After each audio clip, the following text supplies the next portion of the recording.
I'm DJ Slope. I'm Ken Justice. I'm Adam Koralik. And you're watching Retro on Rim.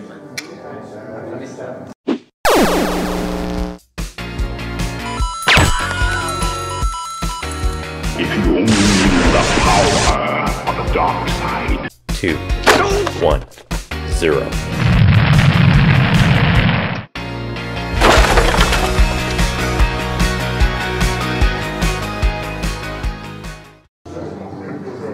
Good afternoon, ladies and gentlemen. Does that work you up? I'm Dan Wood. I'm Ravi, Abbott. And we host the Retro Hour podcast. Now, we are the UK's biggest weekly retro gaming podcast. New episodes every Friday from theretrohour.com. A little plug in there. And every week on our show, we bring special guests to the podcast as well. Now, our panel that we've got here, we've actually had everybody here on our podcast in the past. So it's actually great to meet them in person again and be able to bring them to you here at Play Expo in Blackpool. So we'll start with you, Adam. Just do us a quick introduction for people that might not be aware of what your channel's about. Give us a bit of a description. All right, well, I'm your token American guest. So I do videos on my own channel, Adam Koralik, a lot of retro video games, of course, and that's what I've worked with them for. I also I work on 3 other channels as well. One called Game Society Pimps, which is a lot of gameplay comedy. William Society Films, which does short films, beer and board games, Chad Vader, if anybody remembers that. And then Machinima. I do a lot of stuff with them. People remember them as well. Yeah, I am Kim Justice. I do various documentaries on game companies from the past, mainly focused on stuff like the Amiga, the Spectrum, a bit of Mega Drive and PlayStation. I chat to the old farts who did all these things. Being an old fart myself, it's all good, you know, we have all that in common. And yeah, that's me pretty much. I stream, I occasionally do really weird videos that absolutely nobody gets about 13th century faith healers and things like that. Yeah, that's me, basically. Dan? Yeah, hi guys, I'm Daniel Ibberson, aka DJ Slope from Slope's Game Room. I am most known for my Complete History series, where I look into the complete history on particular franchises, everything from Streets of Rage, Golden Axe, House of the Dead is coming up. Should have been this weekend. I've run out of time because I'm here. And I also do the Kick Scammer series, which has risen in popularity incredibly on my channel, where I look at very obscure Kickstarter stories. That raises it's a crazy series, and I get a lot of backlash off that one. So yeah, I do that too.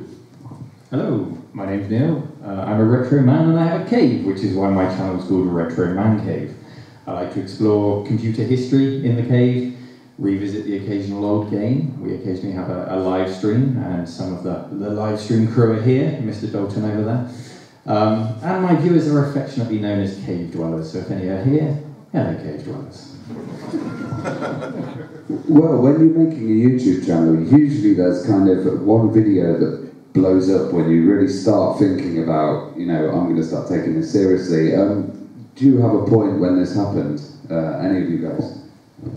No. I did the very first video I ever did, essentially. I sat on the first video for such a long time, the story of Roland. Annoyingly, if you look back, it's no longer my first video. I get flagged by the BBC, annoyingly, because I used a news clip without getting permission and blah, blah, blah. I've re-uploaded it now, you'll be able to find it. But it's, I made it, and I sat on it for quite a while, and I kept changing my voice. I kept trying to be a very, not you, but a very typical American YouTuber. Trying to be a bit wacky and make it look like I'm only interested because it's a bad game, What was it like? What's your accent on that? Is it like, do you take a credit? No, I tried to be Beetlejuice, essentially. I was like, hey guys, how's it going? Hey, how's it going? And that's generally how, and I was going to be animated as well. So I redid this first video many a time, maybe for even a year. I keep losing myself. There you go. No. Hello. No. And that's what I did. I basically did that video. I went over to the Retro Gamer, I think the magazine in the forums. I was very naughty. I posted it in the area that you're not supposed to post it into. Sat there, no reply. Sat there, no reply. The next day I woke up and there was like 2 pages of people giving me thumbs up. So for me, obviously nowadays that wouldn't be a blown up video, but back then that was a big blow up compared to other channels that I was seeing, and I was like, oh my god, I'm going to do this for real. And literally from that very first video I decided I wanted to be a YouTuber. What about you, Neil? What was the video that really blew for you? Oh, it was Amiga 500 for me. Is that on? Hello. Yeah. Amiga 500 easily. It was this time last year, actually, last October. I was fairly new. I've been YouTubing for about 18 months or so. And I started this Trash to Treasure series where I took a beaten up old Amiga 500 and tried to restore it back as good as new if possible. And I think I put episode 2 of that series out, and it was the only video I put out that month, and I got 400,000 views that month, which for a growing channel, small channel, was very good. But I didn't realise it at the time. I thought, oh, this YouTube business, this is easy, 400,000 views with one video a month, and I've never had that many views again in a month, so it was a bit of a crash back down to reality when I realised that wasn't the norm. But it was the Amiga 500 for me, for sure. Well, Kim, everyone's been talking about your latest video about sensible software. Tell us a bit about that then, and how you got to making that with John Hare. It's like 2.5 hours, isn't it?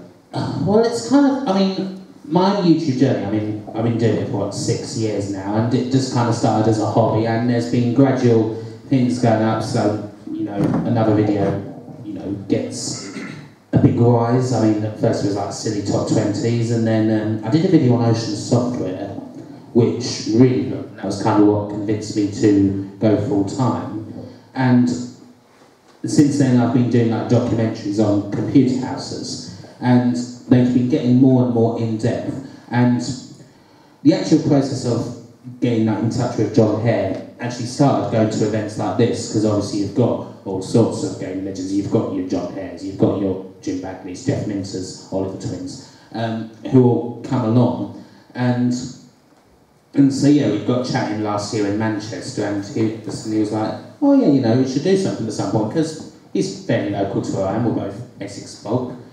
And so yeah, eventually, after a few more months, it finally started coming to pass. It was like, right, this is kind of how I want to take the documentaries now, and I mean, you know John, how generous he is of his time, and you know, give him a microphone, give him something to talk into, he will talk for ages, so end up with this 2.5 hour long interview. And with something like sensible software, I mean, there is so much ground to cover in how important they were, so it's like, even as long as that video was, and I'm not generally known for short videos anyway, and people are saying, nothing could have been cut out of that, really.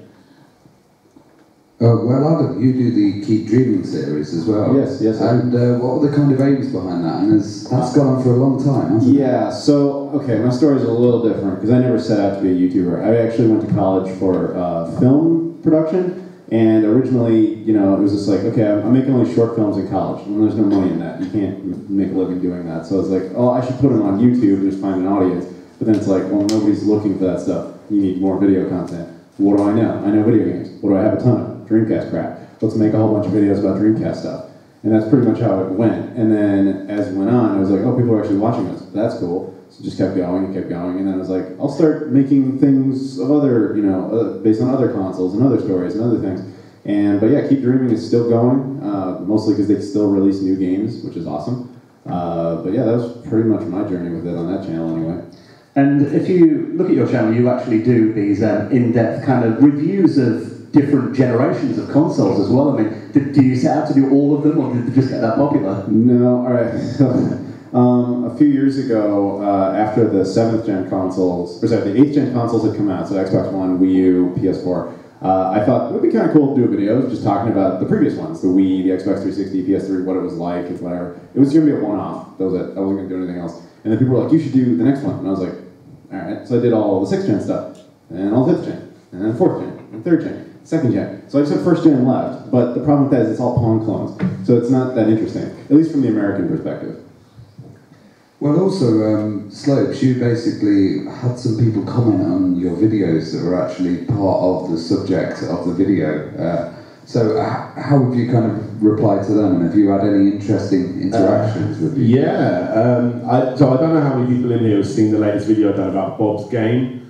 Yeah, anyone? Yeah, so for the people that haven't, I did. So that was a Kickstarter series, a Kickstarter special that I did. There's a lot of ones that happen on video games, but this is probably one of the more interesting ones. I'll give you a little insight on it as well, which is really quite disgusting. But anyway, so Bob's game is about this guy that went crazy, creating a game for 5 years, 15,000 hours making this game, isolated himself in his room because Nintendo wouldn't reply to his messages about making it into an official Nintendo DS game. He started losing his mind, he smashed up his room, it essentially turned into the whole thing was fake.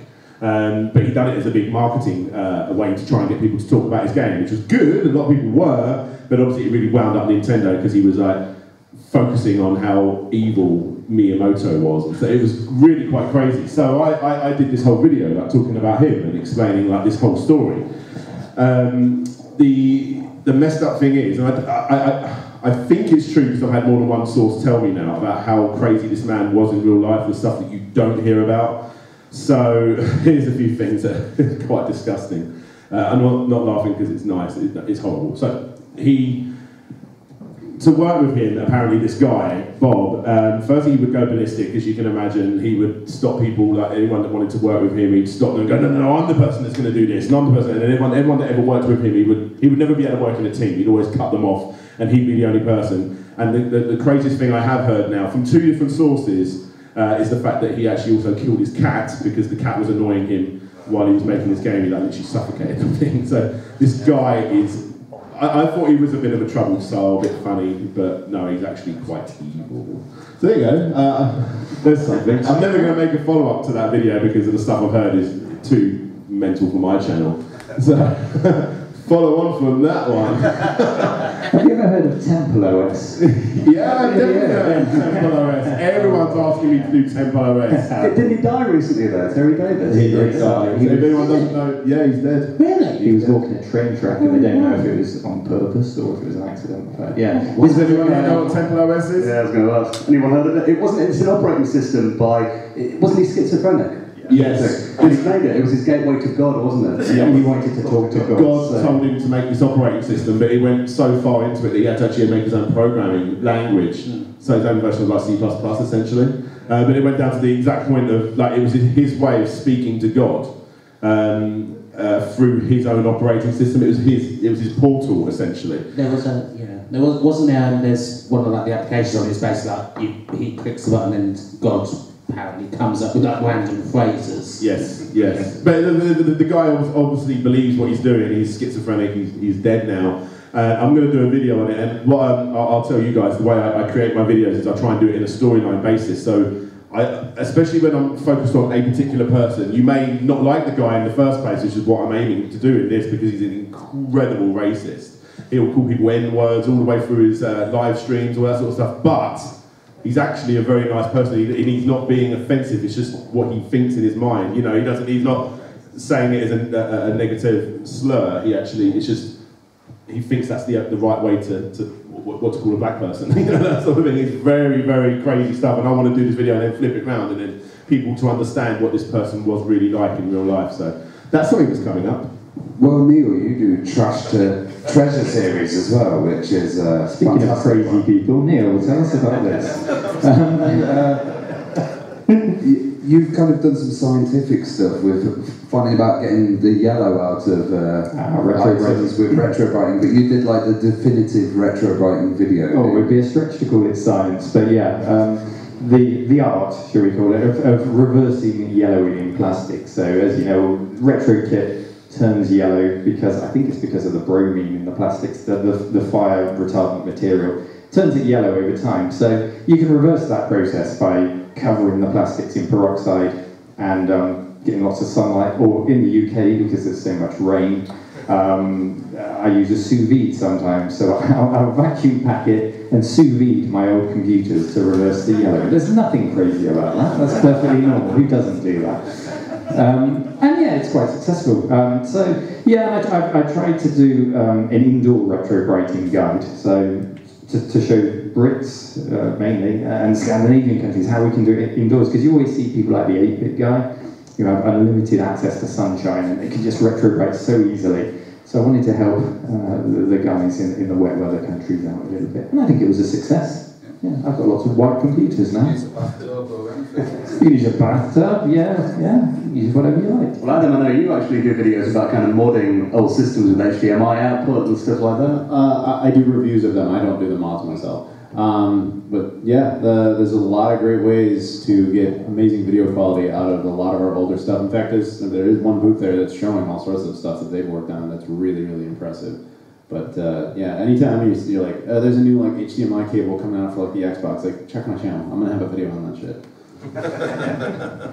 Well, which YouTubers do you guys watch as well? I'd love to hear that. I tend to watch, obviously gaming stuff.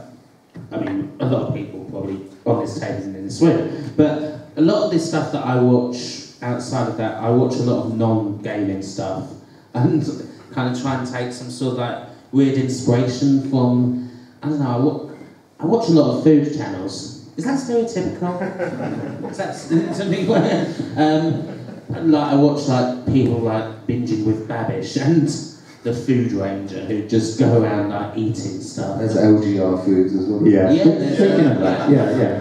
The thing about LGR's food channel is he can put out a video between his main videos of just him making a sandwich, and it will get 10 times the views of my regular videos. I know.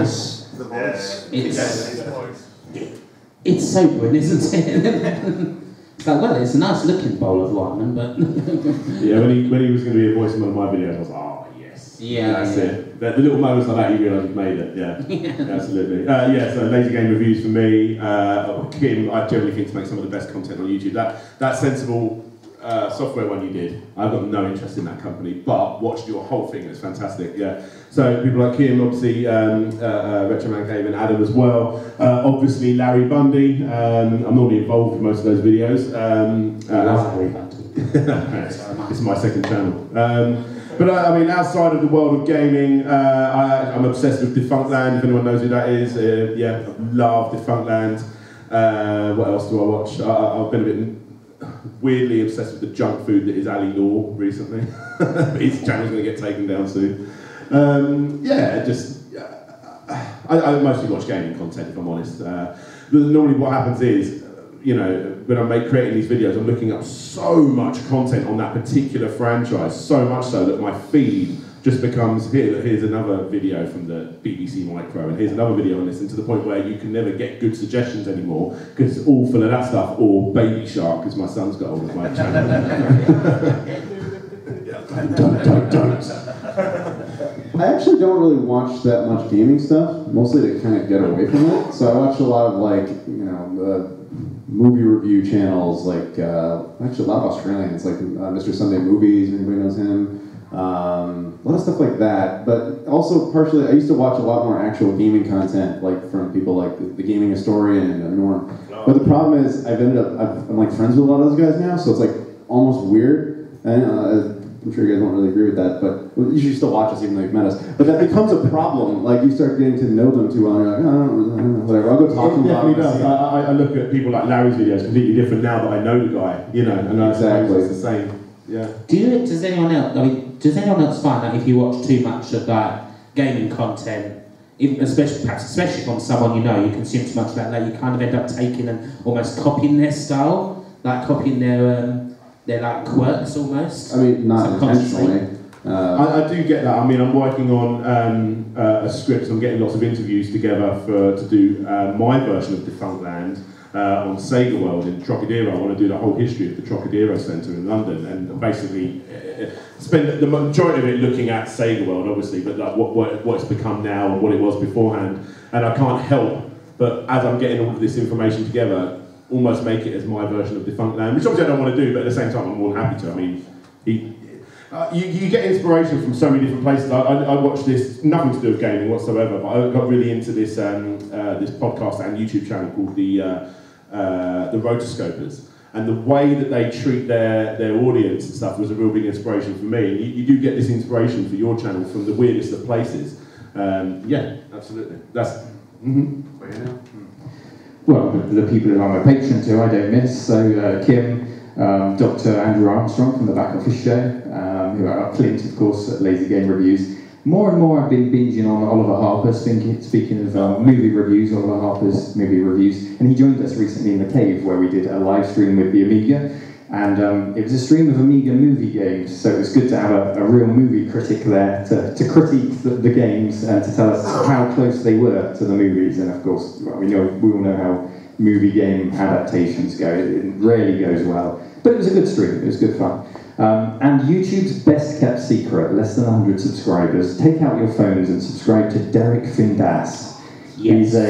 He's you know him, he's a Scotsman, he's based in Dundee. It's presented like an archive of old VHS videotapes of a man who's obsessed with the ZX Spectrum and will kill you if you mention the Commodore 64. And it's brilliant. He'll give you the best 5 minutes of entertainment every Sunday night. Derek, D-E-R-E-K, space, Findas, F-I-N-D-A-S. I second that. An amazing, it's so funny. You guys ever watch a guy called the Drugger One? You seen him? He's great. He's this guy. He puts a camera on and he'll like install Windows ME for an hour, and it always goes wrong. Everything he does, or he puts on his tape drive in like an old Mac, and he just does it all live as it is, and everything goes wrong that could possibly go wrong. He's really good. Have you seen on Twitch? So there's a guy who just permanently streams hard disk defragmenting. That's it. 24/7. Brilliant entertainment. There's loads of people like that. I mean, even like Novabug. Loads of people out here know who Novabug is, but he does those live streams where he like literally loads up Amstrad cassettes live. The bit that you didn't want to wait for, you can watch it live. It's so cool. It's I'm going to watch that. Actually, no, I think I will. It's really cool. There's something weirdly satisfying about such things. And that's, you know, people really catch into, like whether it's just loading something that takes on has a weird quirk sequence. I guess it's like because you get things like, well, people do a lot of like slow motion stuff these days, and it's like slow motion of a complete mundane thing, like, I don't know, slow motion bottle flip. That would have been a lot cooler. But even though that's completely mundane, if it's slow motion, it gets millions of views. We were talking on a podcast last week, there's a new archive website for banner ads from the late 90s. Some guys actually archived them all on the website. If you ever missed those, like, you know, adverts from like Gator or whatever it used to be, or Bonsai Buddy and stuff like that, just put them all together on the Do you website. remember when you could be paid to click on banners? Yeah. When I was at uni, I used to try and make enough beer money just by clicking on banners all evening. It worked sometimes. I always wish there was someone that saved the emails, like even like the days when I first logged on my Dreamcast. I used to get the weekly emails. I'd love to see that. That's so niche, but I'd love that. Like just to see all those. I actually got through the post. I've never seen a picture of it. I tried to Google image it in so many forums. I've never found it again. But because I bought my Dreamcast right on the launch, I actually got this little bit of card through the post that was in the shape of a spaceship. And if I basically went online, it said if you go online, you get a free copy of Choo Choo Rocket. And I just wish I could find that bit of card. I've never ever seen anyone ever post it. That's interesting, or not. Well, Adam, you travel around the world a lot in your videos. I've seen you do like gaming shop tours in Japan and all sorts. How do you find it differs around the world in different communities? Have you got any favourite places? In what regard? Like to buy stuff? Yeah, just to buy or Japan. Done. Buying stuff in Japan is amazing. It's so cheap over there. It does spoil you though, because like you'll go out and you'll see like, oh, there's like a seller selling retro stuff. I'm like, that's terrible. Like compared to what it could cost in Japan. Like one of the gray Sega Saturns, you walk into like a Hard Off, which is one of the chains over there. It's like $3 all day, which is like 2.5 pounds. Like that's nothing. And then you see them out there, and you're like, I don't blame them. It took a lot of work to get it there, but it screws you up. But if you just want to buy a bunch of stuff, Japan all the way. Well, I've watched pretty much all of you live streaming as well. And what's the difference between live streaming? Like, I know you get the instant reaction, but do you kind of find it more satisfying, or do you find videos more satisfying? I mean, I live stream quite a bit. I think the difference is, I mean, when you make videos, especially when you make like big edited documentaries, you know, you spend all this time making sure everything's spot on. Live stream, you know, it's more natural. I mean, there's nothing really natural about making a 2.5-hour documentary, but you know, you can't edit your cadence of speech on a live stream. Things will go on. There'll be banter. There'll be back and forth with the audience, and it's a good laugh because you know you just start with a stream. You don't know where it's going to go, like where it's going to end up. It might be completely manic. It might be an absolute disaster. It's always fun. You know, there's more. It's more human, I suppose. Yeah, you let your hair down. It's your way. The reason I want to start doing streaming a lot more, which I will be doing in about 4 or 5 weeks when I take a different turn with YouTube, is it's a good way for you actually to play games. For me to be able to make my channel, I have to sacrifice a few things. I don't want to sacrifice any time with the family, and I try and keep that down to a minimum. But the things I actually sacrifice to be able to put out as much content as I do is to sacrifice my sleep and to sacrifice my game time. I hardly play games, which is crazy considering I run a gaming channel. I can relate, buddy. Trust me. Yeah. So I hardly play. Held on, dude. Yeah. So yeah, I don't. High five, dude. I hardly play many games, to the point where I remember Larry got me to play some, was it Broforce? Anyone know Broforce? Yeah, correct. Yeah, so he said, I do want to play some Broforce online. I'm like, yeah, and I'm like, I'm going to proper show up. This is my game. And I was so bad. I'm losing all of my gaming, my gaming abilities. Not skilled anymore. So yeah, I'm knocking out my sleep. I normally go to bed about 2 or 3 most mornings, get up early for work the next day, and then just like zombie my way through the video, basically. Live streams are a perfect way for me to be able to just chill out and actually play some video games. I mean, I'm not doing it naturally. I don't commentate in my own bedroom on my own, but still, it's my way of playing video games. So yeah. I live stream, so I have friends. I genuinely work and basically live in a cave. It is a basement office with no windows, and I work in there Monday to Friday, and if I don't live stream, I don't see anyone. So my live streams are more of an event. I make it monthly, and I invite 4 or 5 people around, try and get a guest like Oliver Harper.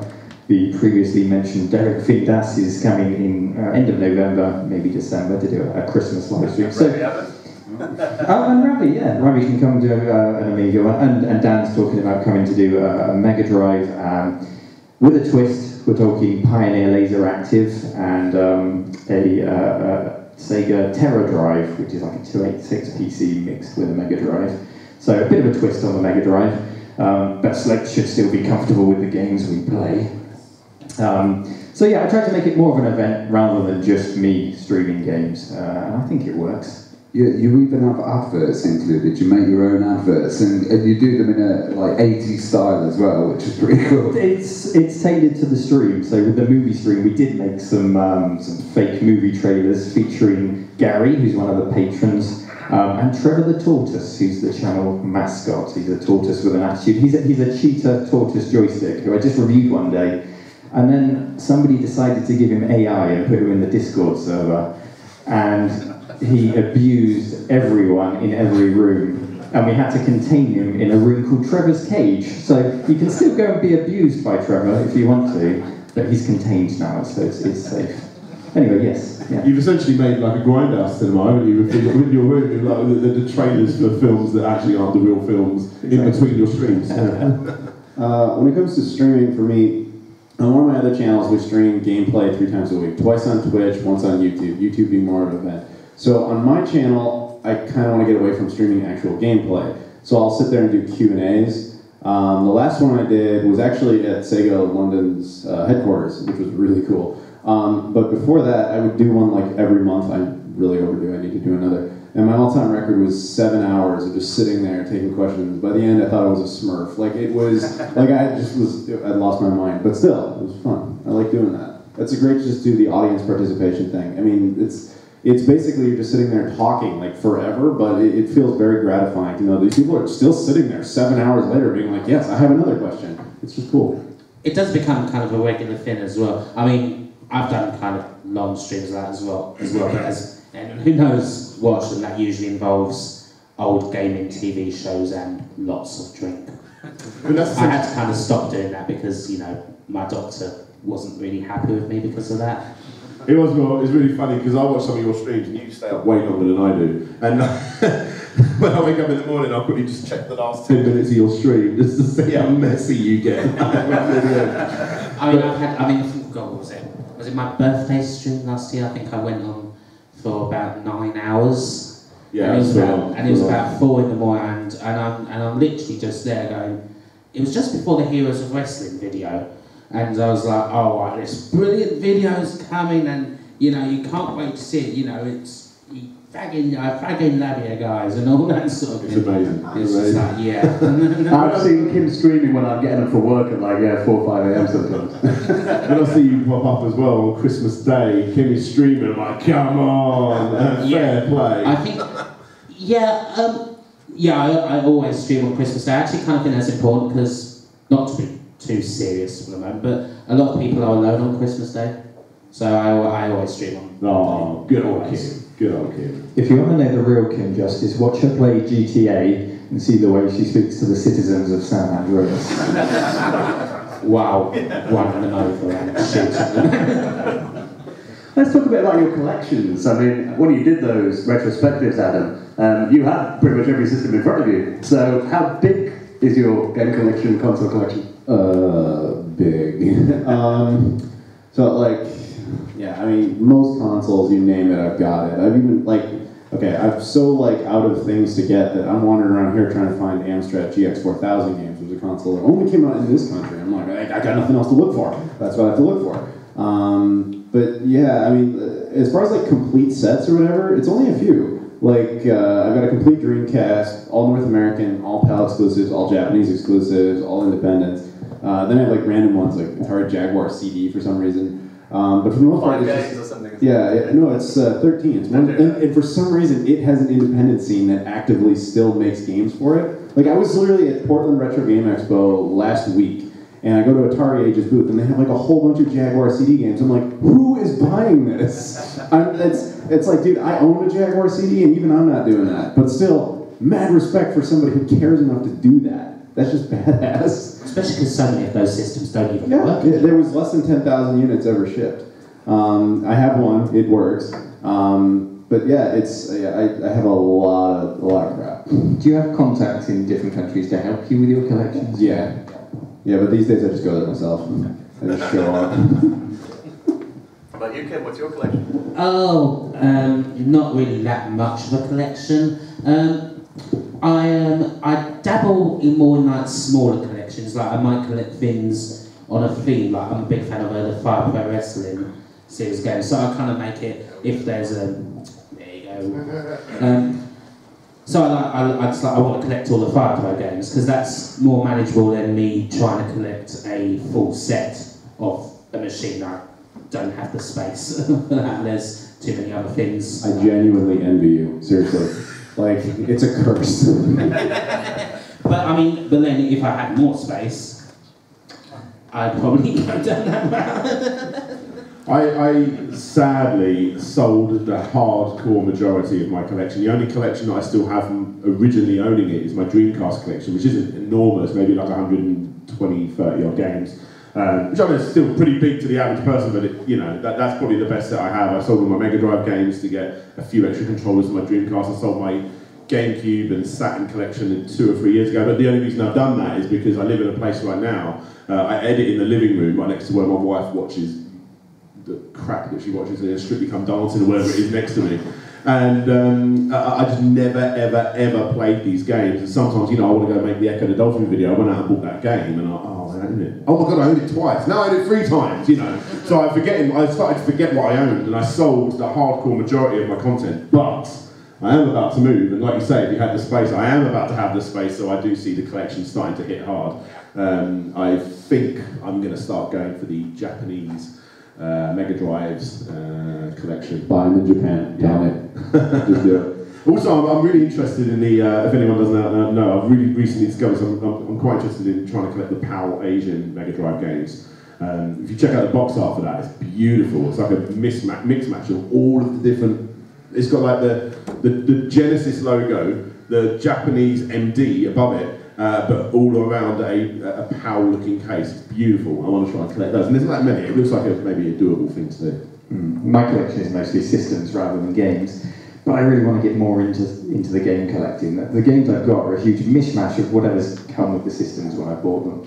But I really want to sort of break that down because it's a rabbit hole. If you say I'm going to collect games, it can go on forever. So I want to break it down. I want to collect Psygnosis games because I love that Roger Dean artwork on those games.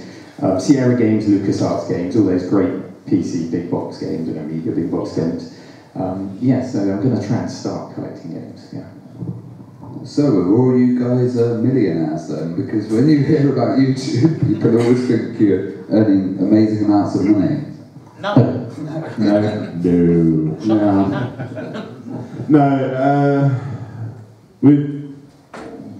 YouTube, there's no, people ask how much money do you make on YouTube, that sort of thing. Every single person will say a different answer because every single person has it differently. There's no, you can't, you know, what was it? It's like per 1,000 views is roughly equivalent to £1. Something like It that. used to be more consistent. It used to, like a rough ride since the apocalypse hit. It's absolutely crazy. A kick scammer video that's 40 minutes long may earn you a crazy amount more than a video that's 2 hours long or something. It makes absolutely.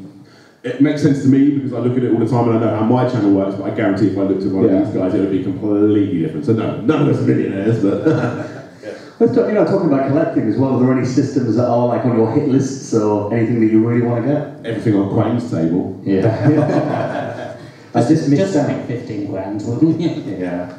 I just missed out this week. I've been making a documentary on the Atari 2600 because I want to look more at consoles and not just do the usual cover of the console. I want to look at the similarities between the consoles and the computers. So, for example, Jay Miner worked on the 2600 on the TIA chip and then went on to do other Atari home computers and the Amiga, of course.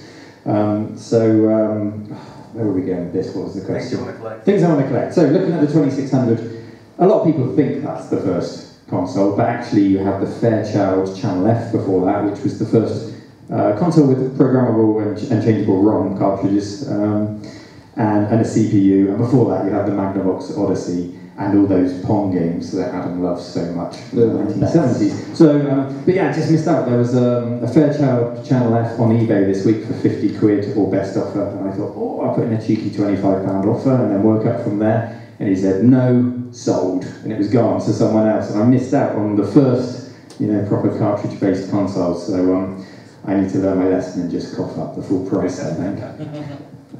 I'm all the way down to the point where I need an FM Towns Marty.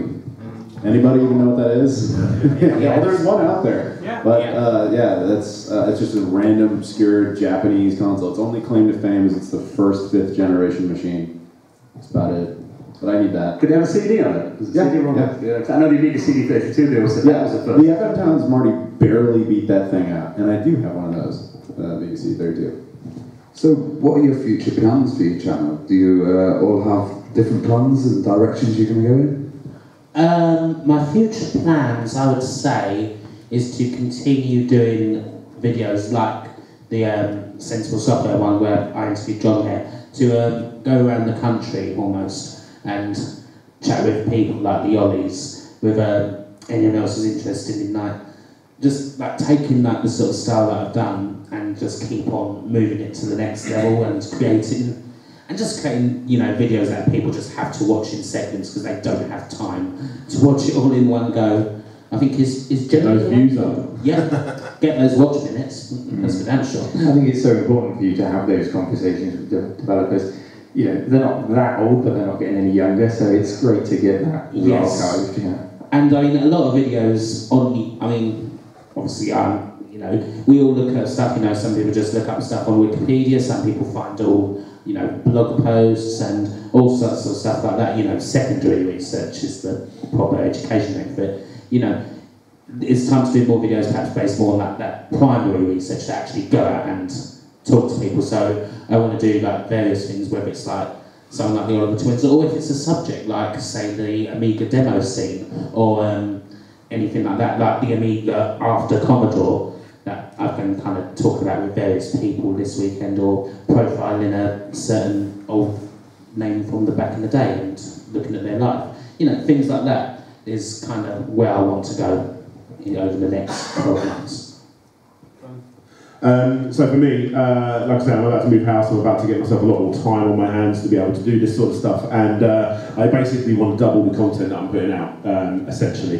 So I'm looking at things like I want to do the Complete History series more often than I'm doing at the moment, which sadly has moved down to about once a push, twice a month, because I've focused more on doing the bigger videos. So when I do something like Road Rash over thing on a spring, Road Rash is going to take so much longer. So I want to try and do a lot more of those. The plan is to try and do 2 of those a week, as well as a live stream once a week. So that's what I want to do with my channel. There's always different ideas, and you could ask me this 10 years in the future if I'm still doing YouTube then. I'll still have plans for the future. Right now, it is that. So hopefully before the end of the year, but definitely moving into next year, you're going to see 2 videos and a stream from me every week, and I would like to be on camera a lot more as well, mainly just to differentiate myself from that other guy that everyone thinks I am. Retro road trips. I have about 3 or 4 formats on my show, and I know my viewers, if they could, they'd make me do the Trash to Treasure series all the time. They really want to pigeonhole me into that format. But I don't have enough systems to do that, and also I need the variety to keep it interesting for myself. So I'm introducing a new format, Retro Road Trips. I have a show and tell format, and it's basically show and tell, but I go to them instead of them going to me. Another way for me to get out of the cave and make some friends. Typically with my channel, I just kind of, at least the one that I'm most associated with for this, I typically just make videos of stuff I would want to see, but it's usually stuff I just kind of fall into. Like I said, like I had an idea to do the retrospective thing, then all of a sudden everybody's like, do that, and keep dreaming. I fell into that.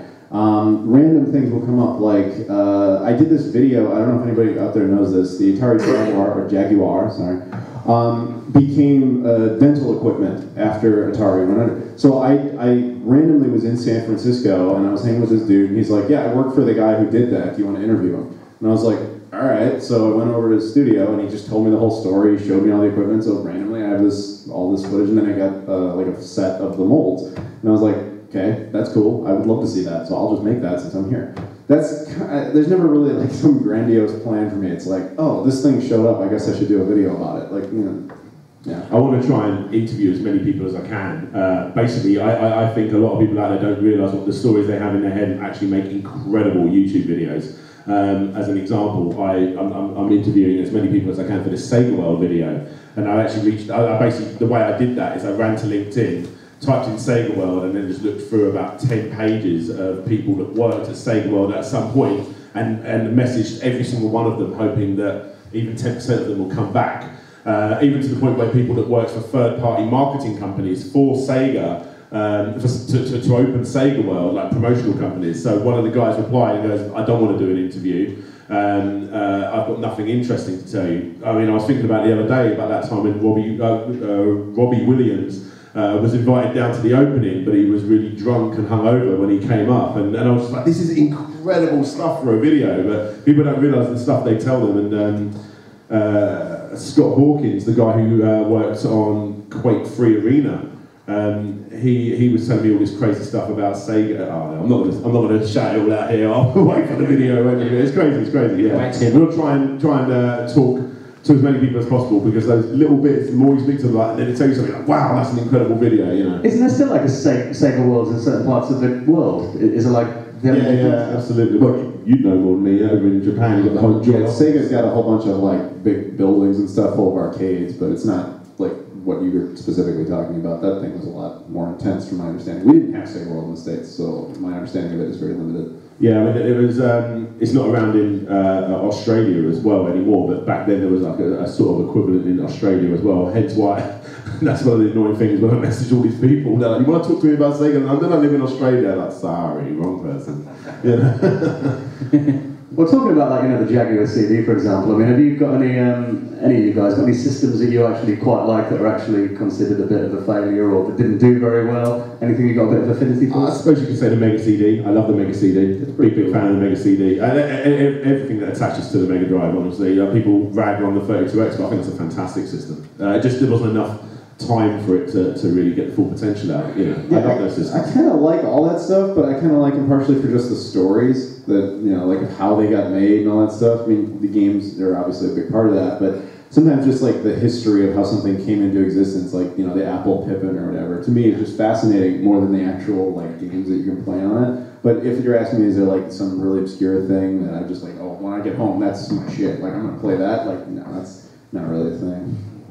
I mean, 3DO is kind of one I've always had a soft spot for, just because of how driven, I suppose, and how kind of eccentric, I guess, Trip Hawkins, isn't he? FMV games, wasn't it? Yeah, and kind of a lot of that stuff's just interesting because it was, you know, it was at a sort of crossroads. There was one future and then another future. That one future was live action, the other one was 3D polygons, and obviously 3D won in the end. But, you know, there was that time when everyone was just like, you know, this future. Like, I remember Games Master, the show, I think it was Series 3, the Dexter Fletcher series. They used to, for the whole series, they had a thing. You can win the Room of the Future. And I think that the systems that were there was a 3DO, a CDI, and I think a Mega CD. Alternate future. Yeah, very much alternate future. I love the obscurities as well. I mean, we saw that game, didn't we, just now over in all these like box up Mega CD games. There's one there that I'd never seen, and that really rarely happens. There's one called Animals. I was like, what is this? And the blurb on the back says over 200 real animal sounds. Like, what?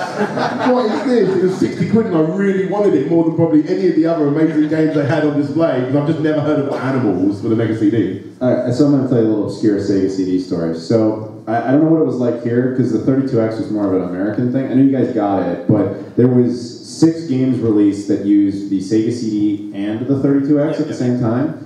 And they were all FMV-based games. So things like Fahrenheit and Supreme Warrior and Corpse Killer, right? So of those 5, I don't know which were released here, of the 6, we got 5 of them.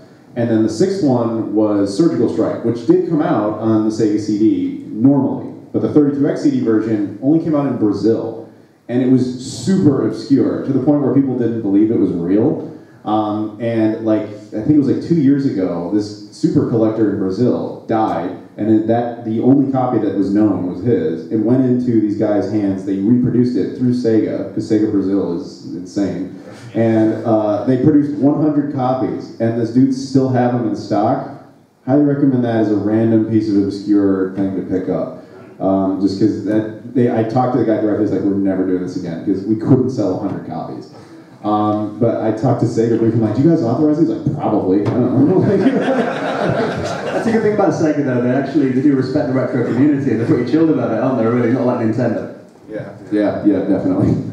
I just love that Adam's come over here and he really wants an Amstrad GX4000. I have the console. I bought it like 2 or 3 trips ago. Yeah. But I was looking for games. And dude, I came out here when they were setting stuff up. There was this guy who had a box of the games. I'm like, those are mine. I ain't taking that shit. And I looked around and never found them again. Somebody bought those before I ever got the chance. And I'm still upset about it. It's always the same story with those, isn't it? The GX4000, I don't know if you saw, there was the Commodore game system out on the floor today. And it's just too little, too late. You can understand from a business point of view, they're just trying to wring as much money as possible out of that aging hardware. But you could have asked a 7-year-old at the time, will this be successful? They should have employed more kids at Amstrad and Commodore with the CD32. Impressive. Was that Commodore 2 years, 64? if it come out 2 years earlier, Well, the Commodore 64 game system as well. I think you did a video on that, Adam, didn't you? But you talked about it in a video, I think. No. Maybe I imagine that. You might imagine Were you aware of that system though? Larry did it. I know of its existence. Yeah. You didn't put that in your recap of that generation. It's more of a home computer than a dedicated game console. At least from the American perspective. Maybe the definition is just slightly different here. But no, I don't own one. I've never even seen one for sale. Here, I know it's more common, but no, I don't know. Yeah, they go for a lot now, though, don't they? I think it's the worst selling console of all time, isn't it, officially? Like, it sold, a couple of thousand? It didn't really help that you couldn't start most of the games. Like, you actually couldn't, because they poured some games to the game system from the original C64, but to start some of them you had to press space, and they actually didn't map that to the controller. So I think it's like Terminator 2, which the system launched with, you can't start it.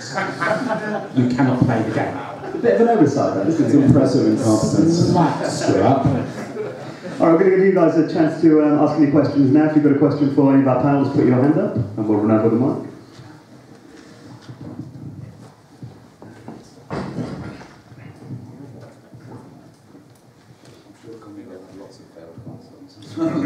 Hi guys. Sorry. What's the best piece of advice you can give to small YouTubers? Single best piece of advice? Keep making the videos you would want to see, and don't worry yourself too much about the numbers. Keep doing it. Have fun. Yeah. Being a small YouTuber, well, I mean, obviously being a YouTuber is fun, but you can have a lot more fun when you're a small YouTuber. Because a lot of people, when they get big, some people kind of get stuck doing, they're beholden to the content that made them people want to see what they know you for. So as a smaller YouTuber, you have the advantage of like, I haven't discovered my voice yet, so you can kind of do whatever you want until you get pigeonholed into like this one specific niche. And that's an unfortunate curse. I got really into trying to discover different ways, exactly what you're saying there, trying to find new ways of, trying to get my name out there, that sort of thing. And I have a huge emphasis on the fact you need to learn how to use Twitter as best as you can. I didn't understand Twitter in this, what is a hashtag, I had no idea. And it kills me because for the people in the room who don't know, I used to have a TV show on Channel 5, and in the corner, the company used to put a hashtag human guinea pigs. And I never thought about going on Twitter to actually look that up.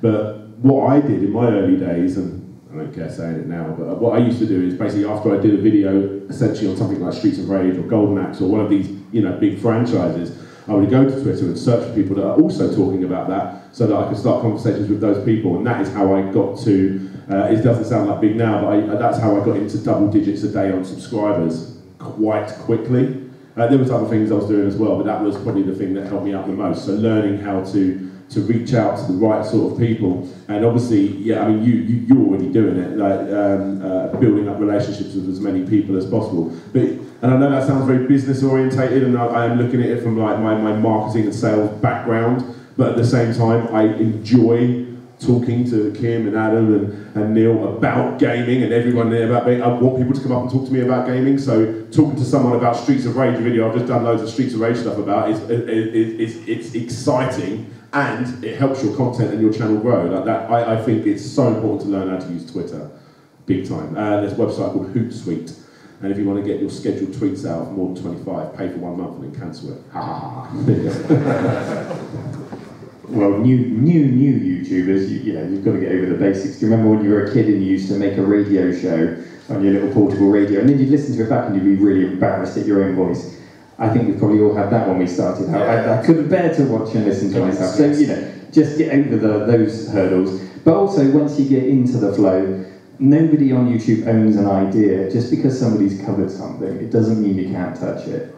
So just do it and do it your own way. Exactly, yeah, completely. Like I said, I spent a whole year constantly redoing that first video before I finally got the encouragement. And the encouragement was the fact that Lazy Game Reviews done a video on the Amstrad CPC, and I'm like, oh no, I've got to get it out now. Even the Americans are talking about our home computer stuff now. I better get out there and do it. And the same month I opened up my copy of Retro Gamer magazine. There was a whole section on it about Alan Sugar talking about Roland on the ropes and stuff. I'm like, right, I've got to get this done. I've got to get it out. And my biggest regret, because this last couple of years has been so hard with having 2 kids and running a YouTube channel and having a 9 to 5, not starting it 5 to 10 years ago when I wanted to start it, because if I did, I know where I would be now, and it'd be, I'd probably be travelling the world, Adam.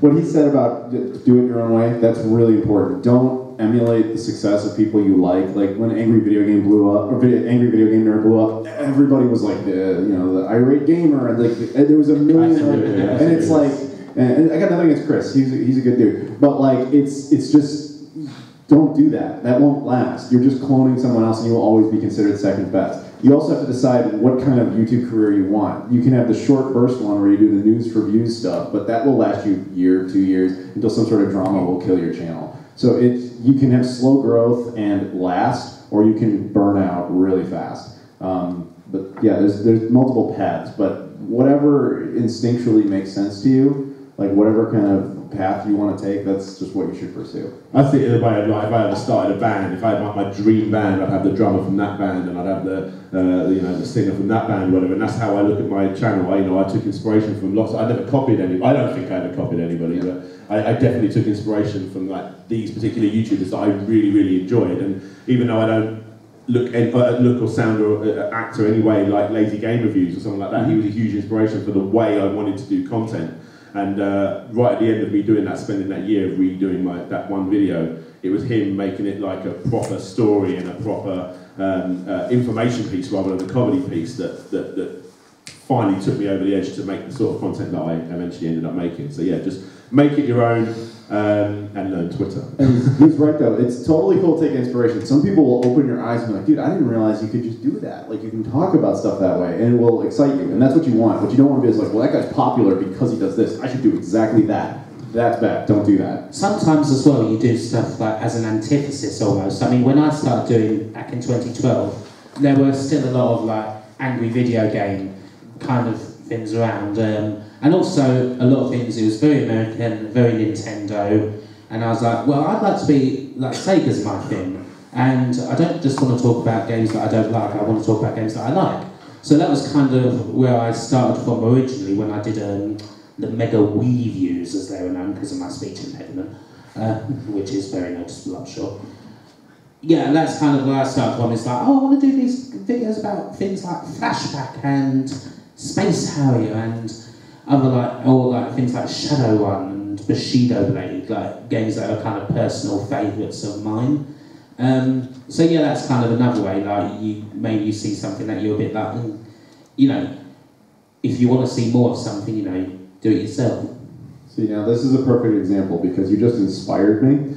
Because she said Wii views. I know it was for a different reason, but if I was super into the Wii, there's your channel. Right there. Now I'm not, so you guys go ahead, take that. That's fine. What I will say though is, I don't know how good this advice would be for someone that was looking to become nothing but a streamer, because I think you're definitely looking at 4 people that make evergreen content, and that is essentially content exactly Kim. So I didn't know Kim before I started a channel. I knew the big guns, you know, your video nerds, your Larrys and your Ashins and whatever else. And it was only after I started my channel, when I was under 1,000 subscribers. You was a lot less. You was between, I think you was about 15, 20,000 roughly, something like around there. Probably 4 years ago. But when I discovered your content, because it is evergreen content that lasts forever, I spent 2 or 3 weeks. I got all these new Lego kits, and I just sat there making Lego with my Wii U, playing your videos, the whole catalogue. So we're the sort of people that make. I like to think that evergreen content that will always be interesting. Where if,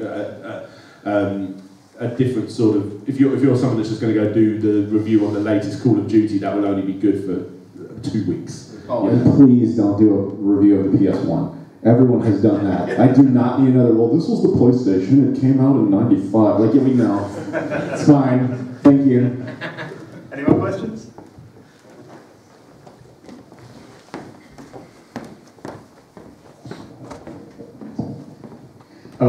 Just wondered how you go about kind of dealing with like negative comments or the negative side of YouTube. I laugh and I move on. Like, I don't care. Yeah. Negative comments, they could be annoying at the start, but eventually, finish trolls, you're never perfect. They will always pick on something. So it really doesn't matter. Eventually it's just like, yeah. At the end of the day, it's the opinion of someone you don't respect or care about, so it doesn't matter. It's just words. It's so easy to say that people do take it seriously, and I understand people do take in negative comments seriously. All I can say is just try your best to not take it. Yeah, I'll give you a piece of advice for both of you, because I know you asked about this, and for you, because you're asking about that. Never go public with negativity. Like, never take, like, someone gave me a nasty comment. Yeah, don't post it like, some guy said this to me. And it's like, you're just giving that guy attention, and now people have a reason to keep doing that to you. That is a terrible thing to do. Don't take out... never argue back. Yeah, never argue, but don't feed the trolls, as they say. Don't give public attention to any of that stuff. You know, it's never going to work in your favor. Just move on. You kill them with kindness, don't you, Neil? I do, yes. Your head's on upside down. Do you paint your eyebrows on? and worse, of course. But I think it's also important, I just delete them. YouTube doesn't do a bad job of filtering them out, the really bad ones out for me. I just delete. Or you can just shadow ban people so they think they're commenting and they never appear. That's the best. They think they're talking to everybody, but no one's even. Yeah, no one can see it. But it is important to differentiate between trolling and criticism that you can use constructively. You do need to look out for that. Extremely valid point. Yeah, not everybody who's coming after you is trying to insult you. They're just saying, like, dude, you need a better camera. Which is totally true, I do. But, screw it. When someone tells me I've got a fact wrong or they want to add a bit, I can't believe it. You forgot this. Like, you always get it. You forgot this. Like, no, I didn't forget it. Yeah. It's just, how long do you want me to make this video? Yeah, exactly. But I remember even when I was less than 1,000 subscribers, when I actually replied to someone like, oh yeah, good point. You know, they were so excited that I replied. that all of a sudden they've turned from a troll or an angry angry fan, whatever, into an actual fan. Yeah, that will happen because you talk to them. So just try your very best to just put up with it. It isn't for everybody, because I know there are people. Oh yeah, no, not everybody can do it. That's another qualifier of YouTube. You got to just roll with those punches. And tying it in, sorry Kim, tying it in with the earlier question of advice for new YouTubers, on the topic of criticism, if somebody says your mic's rubbish or your lighting's rubbish or something like that, you know, if you're trying to grow a YouTube channel, you do have to treat it a little bit like a business, in that if you don't invest in it, you're not going to grow it. Spend a little bit of money, 30 quid on a decent light or a better microphone. Just one thing at a time if you want to make improvements. Yeah. Time for one more question, maybe? Andrew. You can get those cheap LED lights from eBay as well. Yeah. Got one house over 30 quid. So I've got two questions. Firstly, for the whole panel, what has been the most personally fulfilling moment of your YouTube careers thus far? And this one's for Daniel. Will you look at Godzilla video games? What was the second question? Will you look at Godzilla video games? So the Godzilla video games thing, there was a guy that commented on every single one of my videos for probably, he's calmed down a little bit recently, but probably for what, 2 years? Will you look at Godzilla video games? Exclamation mark about 50 times, every single video. Like to the point where I upload it, a second later he would be there. So no, I'm not going to. Although I was, he also got obsessed with Terminator, Robocop versus Terminator, so one day when I do that, I'll be dedicated to him. What was the other question? Oh, personal fulfilling moment. As a YouTuber. As a YouTuber. I'll let someone else take stuff. My most personal fulfilling moments have always been like when the subjects of the documentaries and videos that I've made have come to me and said,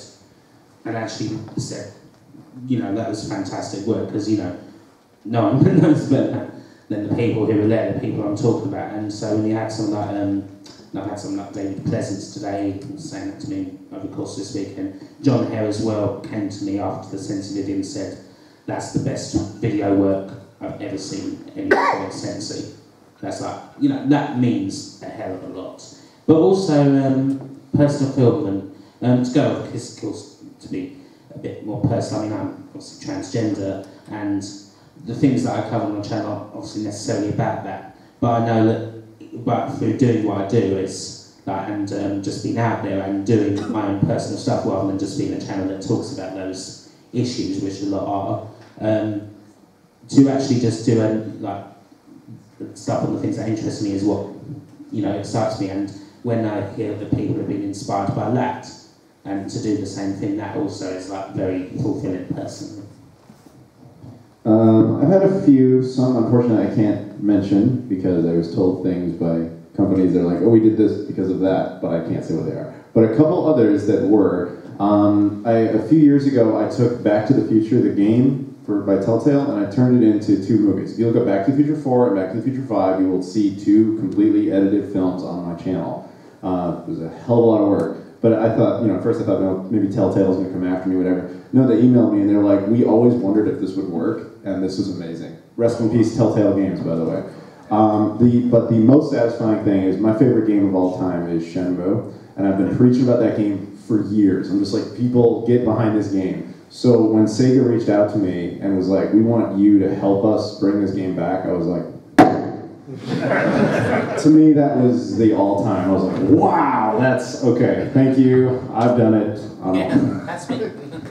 Yeah, there's so many little points. Obviously, Sega invited me along to talk about the Mega Drive. My God, like, crazy. So yeah, obviously that, like you said, I've had the odd developer, even to the point where I made a really old video. I'm talking maybe 3 years ago. I made a video called Zombies Ate My Neighbors Was a Trilogy, which is a joke, you know, a clickbaity title where I looked at that and then 2 other games. And the guy that made Zombies Ate My Neighbors got on me and thanked me for the video, and then started showing me screenshots of the unreleased Zombies Ate My Neighbors sequel that never got made. And just seeing, that's insane. And then I also had it when I did my Crash Bandicoot video. I had someone that worked on Crash to Insanity, started showing me all this concept art. He goes, we'll have to do a video together and I can show you all of the crazy stuff that never ended up being in Crash to Insanity. I'm like, yeah, and it took so bloody long, and then Game Hut come along and done the video before me. So yeah, stuff like that, getting to meet other YouTubers is always like mind blowing. And when I walk around here, when someone wants to shake my hand because they like my content, that is out of this world. And probably the first time I ever like almost brought a bit of a tear to my eye almost was when someone said that I helped them with depression because they were in a hospital. That's always like that's like whoa, that's like another level. Like, someone was in hospital and they spent like during the amount of days they were in there just binging my videos. I'm like, that is insane. Almost being there with them in that sense, like whoa. So yeah, there's a few there. There isn't one particular moment, but yeah, as a whole, put it all together, it just proves it to be that this is the thing I want to do because of these. Yeah, when you that does occasionally happen, and it's very emotionally gratifying when somebody's like, dude, you know, because of you, my life is like this now. It's like, wow, because you know, I'm playing a video game console, but for some reason that made you feel that much better. Awesome, that's incredible. So yeah, I completely Yeah, I've had a similar message where someone said, you know, that they've been feeling like that, and they've just binged me for the last 2 days, and just saying thank you, and it's incredible when someone does that. There's not one thing, it's really the collective messages of thanks and inspiration that people tell me. Anyone who's an electronics engineer and watches me knows that I'm not an electronics engineer, I'm a fixer-upper. And I think that's a curse and a blessing for me, because I don't have the vocab of an electronics engineer. It makes what I do very accessible to other hobbyists. So I see myself as a bit of a gateway into that side of things, and when they've learned a bit from me, they've maybe fixed up their machine, they'll go on to the back office show or you know, one of these more advanced electronics channels. So because of that, I think a lot of people find their way into buying their first soldering iron or other kit like that. And then I get lots of messages you're excited about. Have you bought your first soldering iron? One of them, that's that Sonic statue to make the LED come on. Nice. So because people have found their way into something they didn't know how to get into before, just by watching me, I get lots of messages of thanks that they've been inspired by it, and that makes me really happy. They will go on my wall. Well, thank you so much for sharing your stories. Please give a warm welcome to our panel. So thank you. Thank you. Thank you so much.